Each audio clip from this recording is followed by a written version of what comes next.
My name is Selma. I'm 34 now. I live a quiet, steady life in the UK. I'm a wife, a mother of two, a nurse by profession, and a Christian. Most people who meet me today would say I'm calm, grounded, maybe a little reserved. They see the routines, the stability, the steady hands I bring to my work and my family. They see a woman who has found her lane and sticks to it. They see control, not chaos. Grace, not confusion. But underneath all of that lives a truth I've carried for more than 2 decades. A truth too bright to name in the noise of ordinary life. A memory I never asked for, yet one that has shaped everything I am and everything I will be. And what I'm about to tell you isn't a metaphor. It's not poetry, not a hallucination, not a parable or a dream. It's a memory. One as vivid and solid as the walls of my childhood home. As real as the ache of homesickness or the smell of jasmine in spring. As clear to me as the sound of my children laughing or the chill of winter mornings on my skin. This memory has lived inside me, hidden, pulsing, stubborn, since I was 12 years old. I didn't speak of it for years, not because I didn't want to, but because I couldn't. I didn't have the words, and even if I had, who would have believed me? The world I returned to was too small for what I carried, and I was too young to know what to do with it. I buried it.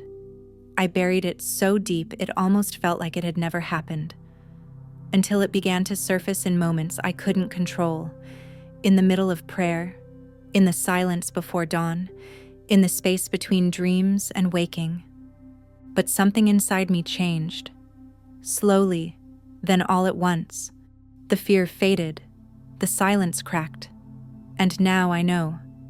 The time has come, because people need to know what I saw, what I learned, what I left behind, and what followed me back. That moment wasn't a near-death experience. It wasn't an illusion. It was a crossing, a doorway, and I went through it. And when I came back, I wasn't the same. I never would be.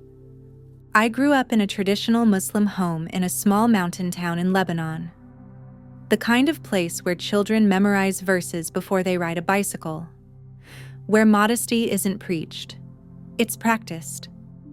Where life is slow and patterned, with faith woven through everything, like the embroidery on our curtains, or the call to prayer echoing down the valley. The rhythm of life there was sacred. Everything had meaning. When to eat, when to pray, when to rest, when to hope. We weren't political. We weren't extreme. We were simply, sincerely devout. My parents prayed 5 times a day, their voices steady, unshaken, no matter what the world brought. The Quran wasn't just a book. It was the soundscape of our mornings and nights. My mother wore her headscarf with pride and gentleness. She was a woman of few words, but many actions. Her love was in her cooking, her hands, the way she sat beside me when I was sick, whispering prayers only God and I could hear. My father, he was quieter still, a man of integrity and calloused hands. He wasn't warm, not openly, but he was present.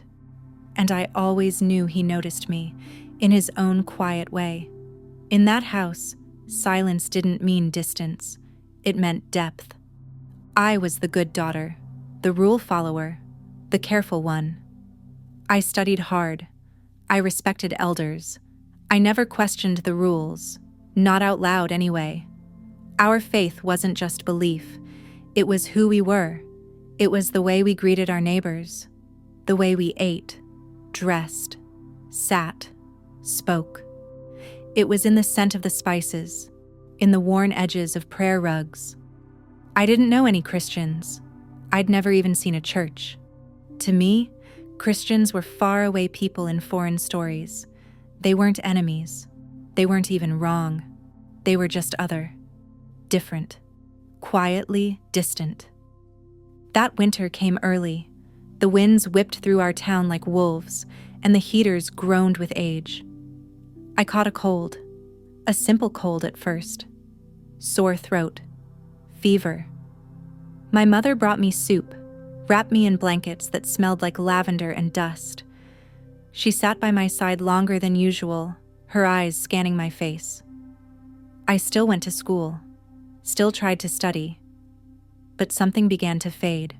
My strength, my appetite, my voice.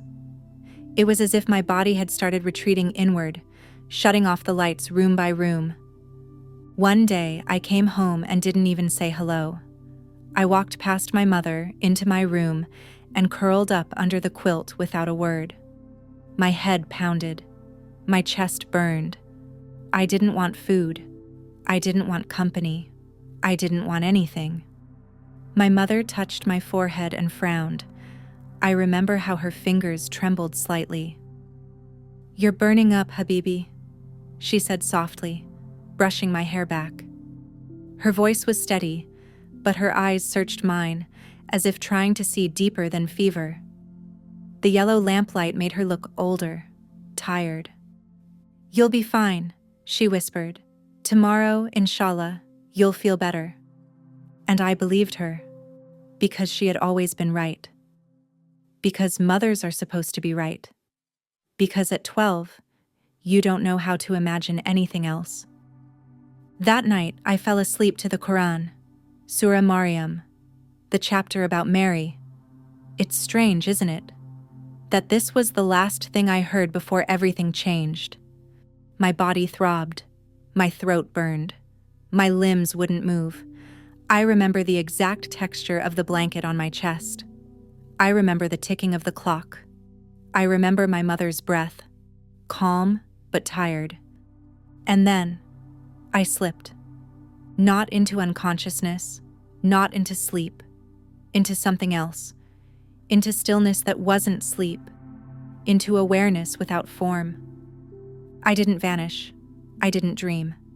I was still there, still Samira. And something loosened, not with violence, not with fear. It felt like surrender, like the moment a leaf lets go of a branch. And I was floating. But not through air, through something denser, thicker, alive. A medium that carried awareness, clarity. I looked down, not with eyes but with something else, and saw my own body. Small, sweating, still. I saw my mother, sleeping on the mat beside me, one hand stretched toward mine. I saw her lips still moving in whispered prayer, even in sleep. But I felt no panic, no fear, no grief, just stillness. Like I had slipped behind the curtain of reality and found it quiet. Like I had always known, somewhere deep, that this moment would come. Like my soul had always remembered something my body forgot. There was no tunnel, no dramatic light, just a drawing, a pull, as soft and undeniable as gravity. The room dissolved, the ceiling faded, and then I was gone. No longer in my house, no longer in Lebanon, not even on earth as I knew it. The place I entered, it was light. But not the light of bulbs or stars. It was presence, alive, intelligent, all-encompassing. It didn't shine, it revealed. It moved through me, exposing everything without pain. It felt like I was breathing truth. Thoughts, secrets, regrets, moments I had buried, lies I had whispered to myself. They hovered around me like dust in sunlight. Nothing hid. And yet, I wasn't ashamed. I wasn't afraid.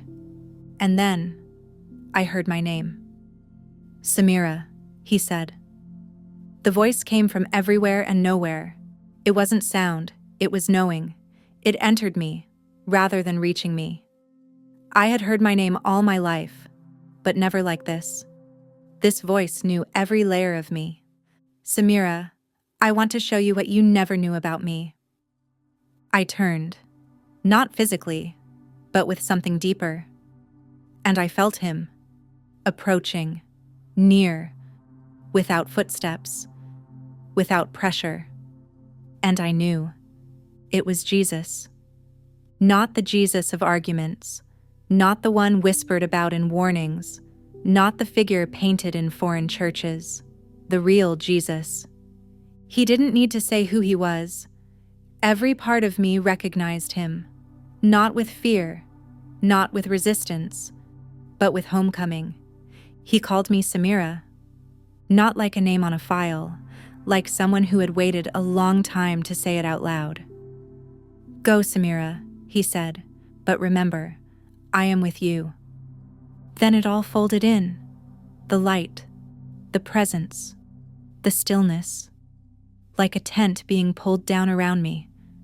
And I returned. My eyes opened, my lungs fought for breath, my vision blurred, my mother's face, her hands on my cheeks, her tears, the room, the blanket, the ceiling. They said the fever broke. They said it was a miracle. But they had no idea what I had seen. No idea who had called my name, and I'm not afraid anymore. And you don't have to be either. If something stirred in you while hearing this, don't ignore it. That was him. That was the beginning. Please like, subscribe, and share this video. Not for me, but for someone who might be where I once was. Lost, honest, reaching. Let this be their moment. Let this be yours. It's never too late to come home.